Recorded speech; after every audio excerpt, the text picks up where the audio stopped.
आप सभी को नमस्कार। Uttar Pradesh police sub inspector परीक्षा में 40 प्रश्न संविधान, मूल विधि और सामान्य अध्ययन से पूछे जाते हैं। ये 40 प्रश्न आपकी सफलता में निर्णायक साबित हो सकते हैं।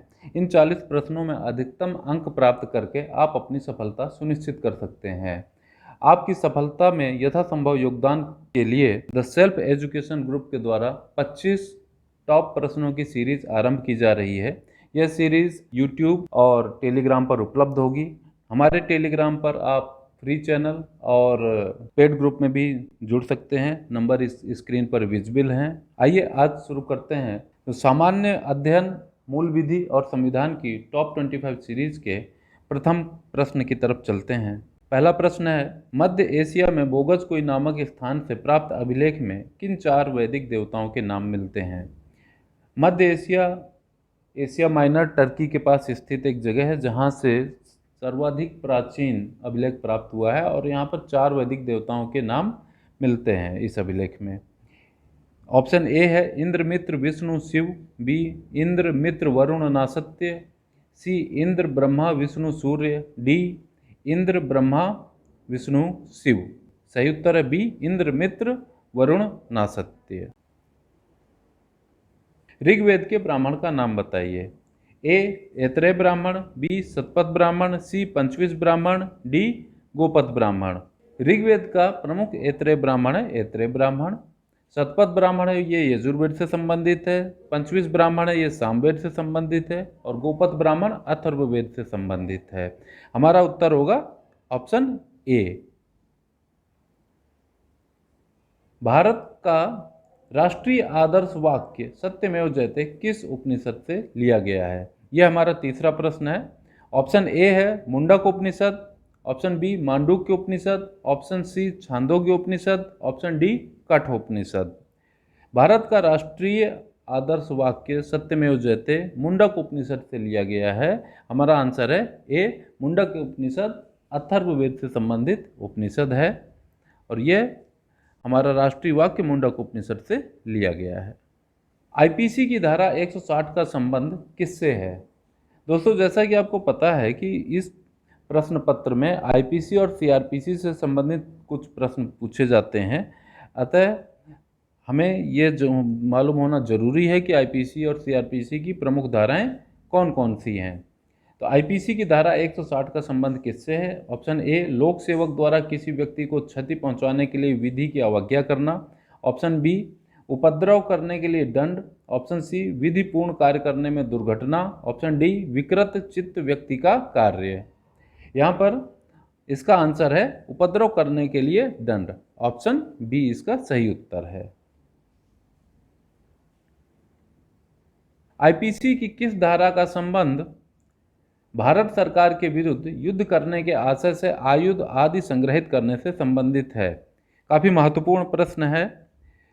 आईपीसी की कौन सी धारा के अंतर्गत कार्रवाई की जाएगी निम्नांकित में से यदि कोई व्यक्ति या कोई संगठन भारत सरकार के विरुद्ध युद्ध करने की नियति से गोला बारूद इकट्ठा करता है या जांच सुरक्षा एजेंसी ऐसा प्रमाणित कर पाती हैं? उस दशा में ए धारा 114, बी धारा 122, सी धारा 159 और डी धारा 170। इसका सही उत्तर है बी धारा 122। 7 वर्ष से कम आयु के शिशु के कार्यों से संबंधित आईपीसी की धारा कौन सी है? Option A 82, option B 93, option C 94, option D 100। 7 वर्ष से कम आयु के बालक बालिकाओं के संबंधित कृत्य से संबंधित आईपीसी की धारा कौन सी है? सही उत्तर है ऑप्शन ए 82। सीआरपीसी के अनुसार निम्नलिखित में से कौन सा संज्ञेय अपराध है? दोस्तों, सीआरपीसी में संज्ञेय और असंज्ञेय अपराधों का वर्णन किया गया है और उनसे संबंधित प्रक्रियाओं का भी वर्णन किया गया है कि दंड प्रक्रिया में किस प्रकार की विधियों का प्रयोग किया जाएगा। तो उसी से संबंधित प्रश्न है कि सीआरपीसी के अनुसार निम्नलिखित में से कौन सा संज्ञेय अपराध है? धोखाधड़ी, मानहानि, गैरकानूनी रूप से दूसरा विवाह या डी हत्या। यहाँ पर हमारा सही उत्तर है ऑप्शन डी हत्या। हत्या है वो एक संज्ञेय अपराध है, जबकि धोखाधड़ी और मानहानि और गैरकानूनी रूप से दूसरा विवाह ये एक असंज्ञेय अपराधों के उदाहरण हैं। सीआरपीसी के अनुसार निम्नलिखित में से कौन सा असंज्ञेय अपराध है? पिछले प्रश्न में संज्ञेय अपराध था, इस प्रश्न में असंज्ञेय अपराध पूछा गया है। लोक सेवक द्वारा रिश्वत का मामला, बी देशद्रोह, सी सरकारी संपत्ति को नुकसान पहुंचाना, डी शब्दों द्वारा धार्मिक भावनाओं को भड़काना।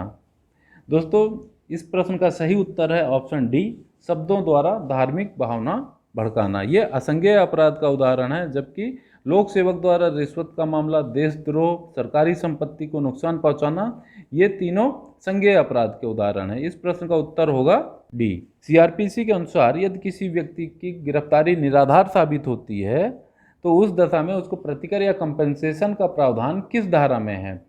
ए धारा 350, बी धारा 358, सी धारा 250, डी धारा 258।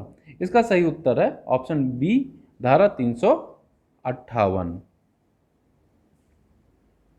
निम्नलिखित आयोग के गठन वर्ष में से क्या सुमेलित नहीं है? नीचे कुछ आयोग दिए गए हैं और उनके सामने उनके गठन के वर्ष अंकित किए गए हैं। ए राष्ट्रीय मानव अधिकार आयोग 1992, बी राष्ट्रीय महिला आयोग 1992, सी राष्ट्रीय बाल अधिकार संरक्षण आयोग 2007, डी राष्ट्रीय अल्पसंख्यक आयोग 1992। राष्ट्रीय मानव अधिकार आयोग, इसका गठन वर्ष 1993 में किया गया है, इसलिए हमारा उत्तर है राष्ट्रीय मानव अधिकार आयोग, क्योंकि इसमें सुमेलित नहीं पूछा गया है। बहुत ही महत्वपूर्ण प्रश्न है, भारत में सूचना का अधिकार आरटीआई एक्ट कब लागू हुआ है? भारत में सूचना का अधिकार अधिनियम कब लागू हुआ? ऑप्शन ए 12 मई 2005, ऑप्शन बी 15 जून 2005, ऑप्शन सी 12 अक्टूबर 2005 या ऑप्शन डी 2 फरवरी 2006।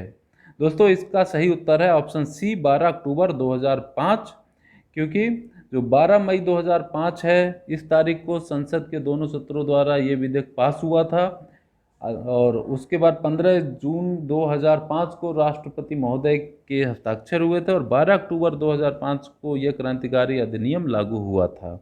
2 फरवरी 2006 है वो नरेगा की लॉन्च डेट है। इस प्रश्न का सही उत्तर होगा 12 अक्टूबर 2005। घरेलू हिंसा अधिनियम 2005 के अंतर्गत पीड़ित महिला को निम्नलिखित में से क्या राहत प्रदान की जा सकती है? ए संरक्षण आदेश, बी आर्थिक राहत, सी निःशुल्क कानूनी सहायता, डी उपर्युक्त सभी। घरेलू हिंसा अधिनियम 2005 के अंतर्गत ये तीनों ही सहायताएं महिला को प्रदान की जा सकती हैं। इसके अलावा महिला को आवास निवास के लिए आदेश भी जारी किया जा सकता है और यदि महिला चाहती है कि कोई आपराधिक याचिका वो दाखिल करना चाहती है तो उसका भी प्रावधान है। साथ में सरकार की एजेंसियों के द्वारा कोई सरकारी विभाग या एनजीओ की सहायता लेनी चाहती है तो उसका भी प्रावधान है। अतः इस प्रश्न में संरक्षण आदेश, आर्थिक राहत और निःशुल्क कानूनी सहायता तीनों उसको उपलब्ध कराए जा सकते हैं। सही उत्तर है उपर्युक्त सभी। बाल श्रम निषेध व नियमन कानून 1986 के अंतर्गत किस आयु के बच्चों को अवैध पेशों और 57 हानिकारक क्षेत्रों में बाल श्रम हेतु प्रतिबंधित किया गया है?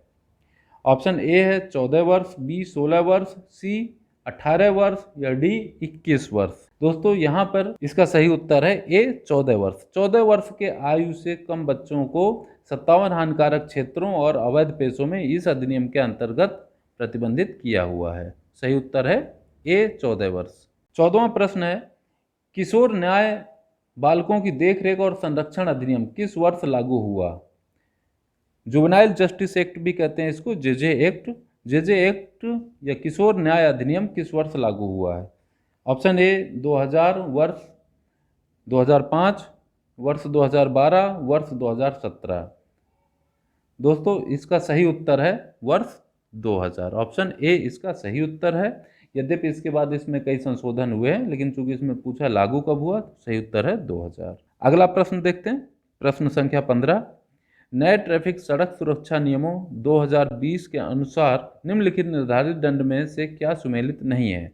ए शराब पीकर गाड़ी चलाना 10,000 रुपये का फाइन, ठीक है। बी तेज गति से गाड़ी चलाना 5,000 रुपये का फाइन, ठीक है। सीट बेल्ट या सेफ्टी बेल्ट नहीं लगाना 1,000 रुपये का फाइन, ठीक है। हेलमेट नहीं पहनना, यहाँ 500 रुपये अंकित है, जबकि सही जवाब होगा 1,000 रुपये। हेलमेट नहीं लगाने पर 1,000 रुपये के दंड का प्रावधान है, फाइन। तो इसका सही उत्तर है डी। आप सभी को सलाह है कि हेलमेट अपनी सुरक्षा के लिए जरूर पहनें। भारत के संविधान में प्रस्तावना का विचार किस देश से लिया गया है? अमेरिका, रूस, इंग्लैंड, फ्रांस। जैसा कि आपको पता है कि भारत के संविधान में विभिन्न देशों से हमारे लिए जो भी उपयोगी प्रावधान थे उनको ग्रहण किया गया है और हमारी आवश्यकता अनुसार उनमें परिवर्धन भी किया गया है। यहाँ पर पूछा गया है कि भारत के संविधान में प्रस्तावना का विचार किस देश से लिया गया है, तो प्रस्तावना का विचार अमेरिका के संविधान से लिया गया है। इसका सही उत्तर होगा ए।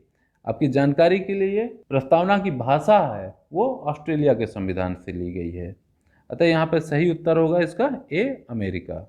भारत के संविधान में धार्मिक स्वतंत्रता के मूल अधिकारों का वर्णन कहाँ पर है? संविधान के मूल अधिकारों की बात है यहाँ पर, और अनुच्छेद 14 से 18, बी अनुच्छेद 19 से 22, सी अनुच्छेद 23 से 24, डी अनुच्छेद 25 से 28। दोस्तों, जैसा कि आपको पता है कि अनुच्छेद 14 से 18 है, ये क्या है? समानता के अधिकार हैं। अनुच्छेद 19 से 22 है, ये क्या है? स्वतंत्रता के अधिकार। अनुच्छेद 23 से 24 है, ये शोषण के विरुद्ध नागरिकों को प्राप्त अधिकार हैं। और अनुच्छेद 25 से 28 हैं, ये हमारे प्रश्न का उत्तर है, जो कि धार्मिक स्वतंत्रता के मूल अधिकारों का वर्णन है। हमारा सही उत्तर है इसमें 17 का डी, अनुच्छेद 25 से 28। 18वां प्रश्न है, भारतीय संविधान के संबंध में सरकारिया आयोग रिपोर्ट 1987 का संबंध किससे है? ए मूल अधिकार, बी राज्य के नीति निर्देशक तत्व, सी मूल कर्तव्य, डी केंद्र राज्य संबंध। सरकारिया आयोग का गठन वर्ष 1983 में किया गया था, जिसने की बहुत ही महत्वपूर्ण रिपोर्ट 1987 में दी थी, जो कि केंद्र राज्य संबंध से संबंधित है। इसका सही उत्तर है ऑप्शन डी। राज्य के नीति निर्देशक तत्व के संबंध में निम्नलिखित में से क्या सुमेलित नहीं है? ध्यान रखिए, क्या सुमेलित नहीं है। जो नीति निर्देशक तत्व हैं उनसे संबंधित प्रथम ऑप्शन है पोषाहार स्तर और जीवन स्तर में सुधार, अनुच्छेद 47 बिल्कुल सही है। ऑप्शन बी है 14 वर्ष की आयु तक के बच्चों को निःशुल्क और अनिवार्य शिक्षा, अनुच्छेद 45 बिल्कुल सही है। समान कार्य के लिए स्त्री और पुरुषों को समान वेतन, equal pay for equal work, यह अनुच्छेद 39 डी 39 डी का प्रावधान है, ना कि अनुच्छेद 40 का। अनुच्छेद 40 है वो डीपीएसपी में ग्राम पंचायतों के गठन से संबंधित है। और ऑप्शन डी है जो कामगारों के लिए निर्वाह मजदूरी, अनुच्छेद 43 बिल्कुल सही है। अतः इस प्रश्न में पूछा क्या सुमेलित नहीं है, तो हमारे प्रश्न का उत्तर होगा ऑप्शन सी, समान कार्य के लिए स्त्री और पुरुषों को समान वेतन। भारत के मुख्य चुनाव आयुक्त कौन हैं? करंट का प्रश्न है और चुनाव आयोग हमारे सिलेबस में भी है। ऑप्शन ए है सुशील चंद्र, बी है सुनील अरोड़ा, सी राजीव कुमार, डी नसीम अहमद जैदी। इस समय वर्तमान में भारत के मुख्य चुनाव आयुक्त श्री सुशील चंद्र जी हैं।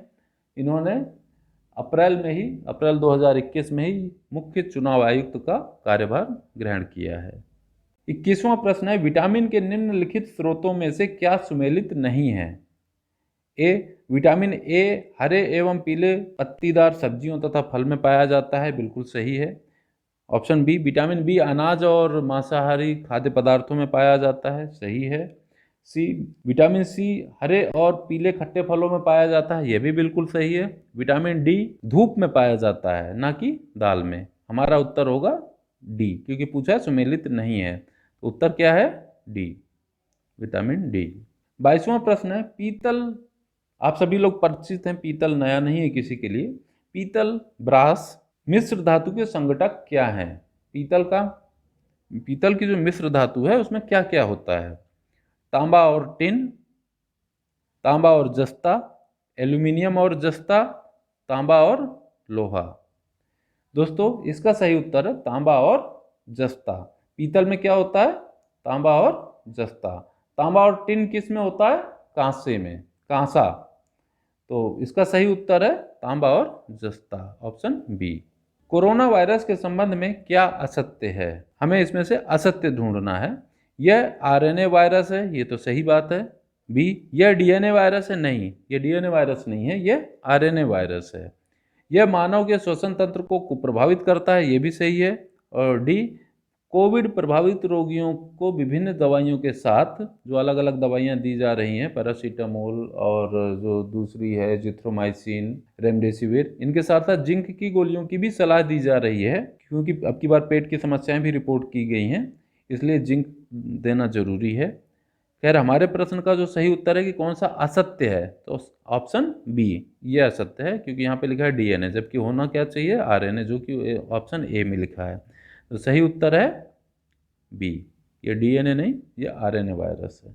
24वां प्रश्न है जेट स्ट्रीम के बारे में। जेट स्ट्रीम वायु परिसंचरण में किस स्तर पर पाई जाती है? जेट स्ट्रीम में आपको पता है कि बारिश में जेट स्ट्रीम का महत्वपूर्ण रोल होता है, मानसून में भी और पश्चिमी विक्षोभों में भी जेट स्ट्रीम का बहुत इंपॉर्टेंट रोल है। यहाँ पे पूछा गया है कि जेट स्ट्रीम मुख्यतः वायुमंडल के किस क्षेत्र में पाई जाती है, किस स्तर पर पाई जाती है? क्षोभ मंडल, समताप मंडल, आयन मंडल, वाह्य वायुमंडल, ट्रोपोस्फीयर, स्ट्रेटोस्फीयर, आयनोस्फीयर, एक्जियोस्फीयर। इसका सही उत्तर है समताप मंडल, स्ट्रेटोस्फीयर। स्ट्रेटोस्फीयर पे आपको एक और चीज़ की याद आ रही होगी, ओजोनोस्फीयर। ओजोन मंडल है ना, वो भी जो है स्ट्रेटोस्फीयर में ही पाया जाता है, समताप मंडल में, और जेट स्ट्रीम भी समताप मंडल में ही पाई जाती हैं। तो इसका सही उत्तर है बी, समताप मंडल। 25वां प्रश्न है राई नृत्य किससे संबंधित है, किस क्षेत्र से संबंधित है? राई एक प्रमुख लोक नृत्य है उत्तर प्रदेश का, और उत्तर प्रदेश की संस्कृति हमारे सिलेबस में दी गई है, और उसी से संबंधित प्रश्न है ये। राई नृत्य किस क्षेत्र से संबंधित है? ए अवध क्षेत्र, बी पूर्वांचल क्षेत्र, सी बुंदेलखंड क्षेत्र, डी ब्रज क्षेत्र।